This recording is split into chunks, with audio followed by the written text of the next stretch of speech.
Se você tem mais de 75 anos e faz caminhadas com frequência, é importante começar dizendo algo muito claro. Você está fazendo algo bom.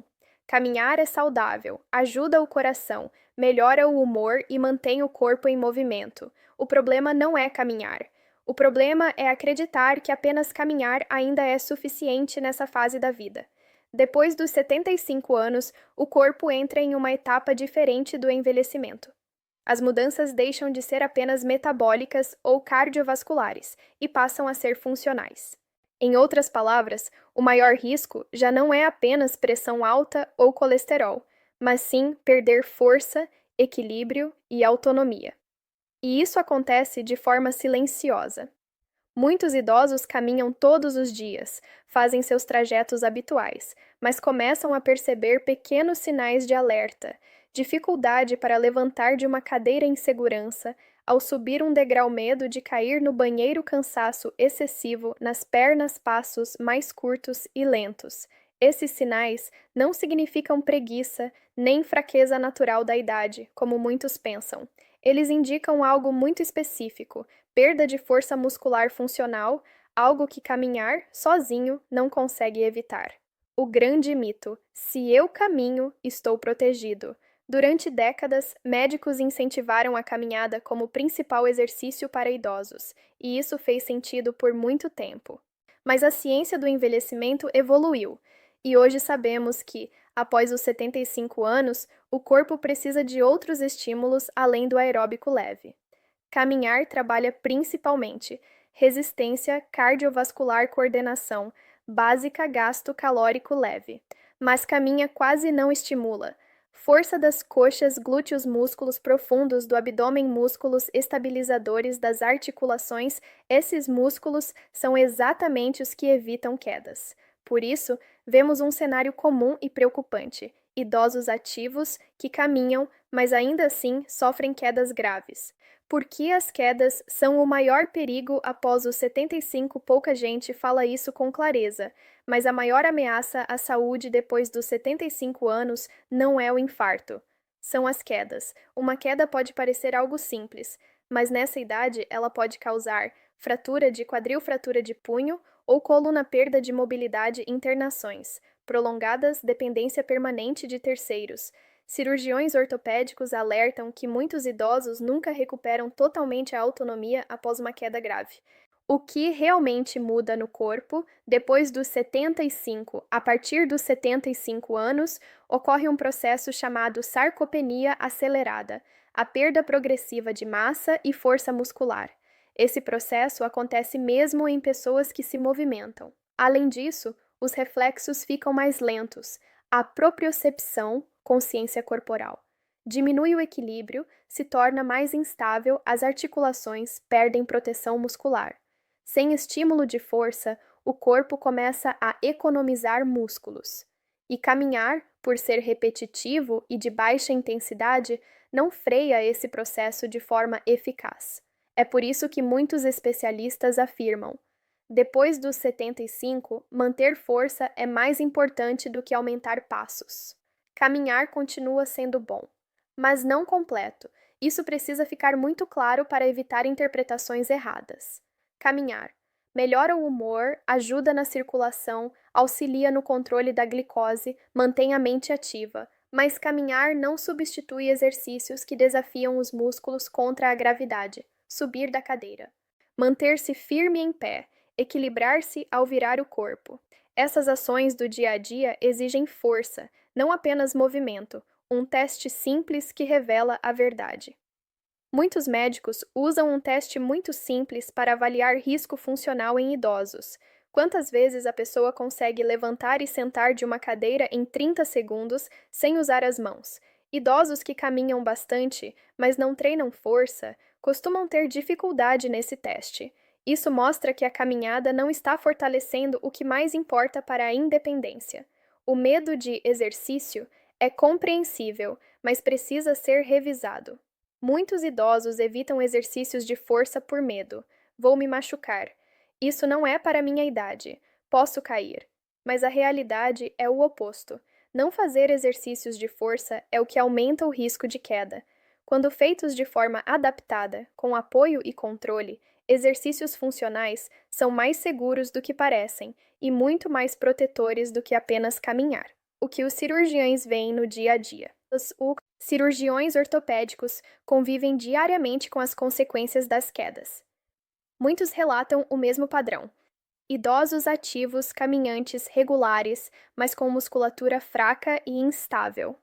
Por isso, a recomendação moderna mudou. Hoje, cada vez mais profissionais dizem claramente: prefiro um idoso que faz exercícios simples de fortalecimento do que um que apenas caminha. Não é uma crítica à caminhada, é uma atualização baseada na realidade clínica.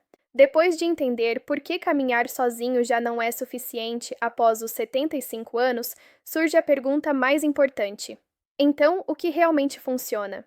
Essa é uma dúvida legítima. Muitos idosos querem se cuidar, mas têm medo de fazer exercícios errados, se machucar ou forçar demais. E esse medo é compreensível. O corpo já não responde como antes, o equilíbrio é mais frágil e uma queda pode ter consequências sérias. É exatamente por isso que cirurgiões ortopédicos, geriatras e fisioterapeutas concordam em um ponto fundamental.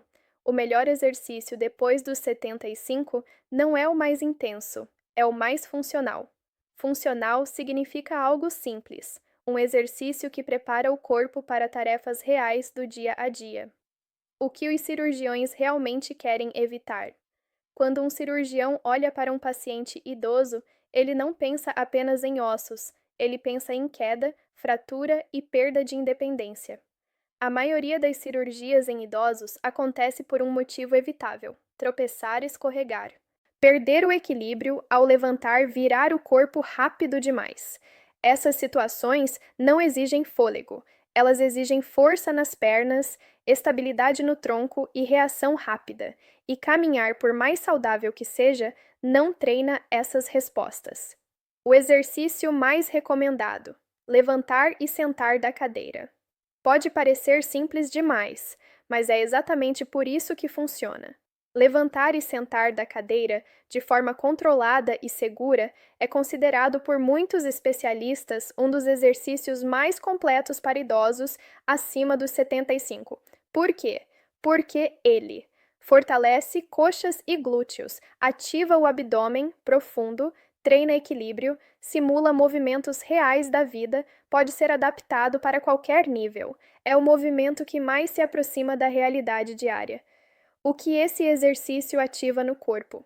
Ao levantar da cadeira, o corpo precisa gerar força contra a gravidade, estabilizar joelhos e quadris, manter o tronco ereto, coordenar cérebro e músculos. Esses são exatamente os sistemas que falham quando o idoso cai.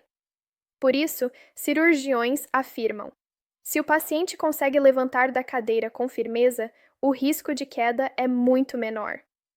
Mas não é perigoso para minha idade? Essa é uma das perguntas mais comuns. A resposta é: não, quando feito do jeito certo.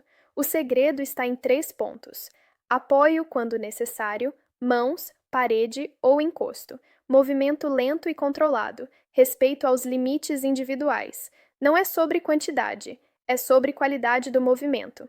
Mesmo poucas repetições já trazem benefício real. Por quê? Esse exercício é melhor do que caminhar. Caminhar é linear. Levantar e sentar é tridimensional. Esse exercício trabalha força, equilíbrio, coordenação, confiança corporal, tudo ao mesmo tempo. É por isso que muitos especialistas dizem: prefiro um idoso que faz 5 minutos de exercício funcional do que um que caminha 30 minutos sem fortalecer. Outros movimentos funcionais que complementam. Além do levantar e sentar, cirurgiões e fisioterapeutas recomendam exercícios simples como ficar em pé, segurando apoio por alguns segundos, elevação leve de pernas, contrações isométricas, força sem movimento, exercícios de equilíbrio com apoio. Esses movimentos não exigem impacto, não sobrecarregam articulações, podem ser feitos em casa, aumentam a segurança ao andar, o impacto na autonomia. A autonomia é o maior tesouro após os 75 anos. Ser capaz de levantar sozinho, ir ao banheiro sem medo, caminhar com confiança, sair de casa com segurança. Tudo isso depende mais de força funcional do que de resistência cardiovascular, e é exatamente isso que esses exercícios constroem. O efeito psicológico positivo. Existe um benefício que quase ninguém menciona: a confiança. Idosos que fortalecem o corpo, têm menos medo de cair, se movimentam mais, ficam menos retraídos, mantêm independência mental, o medo paralisa, a força liberta. O que os cirurgiões veem na prática? Cirurgiões relatam que pacientes que fazem exercícios funcionais se recuperam melhor de cirurgias, têm menos complicações, voltam a andar mais rápido, mantêm independência por mais tempo. Não é coincidência, é preparo corporal. Depois dos 75 anos, o melhor exercício não é o que cansa mais, mas o que prepara você para a vida real. Caminhar continua sendo bom, mas exercícios funcionais simples, como levantar e sentar da cadeira, fazem mais pela sua segurança e autonomia. Você não precisa de academia, não precisa de peso, não precisa de juventude, você precisa de movimentos certos, feitos com consciência. E isso é exatamente o que os cirurgiões querem evitar: quedas, fraturas e perda de independência.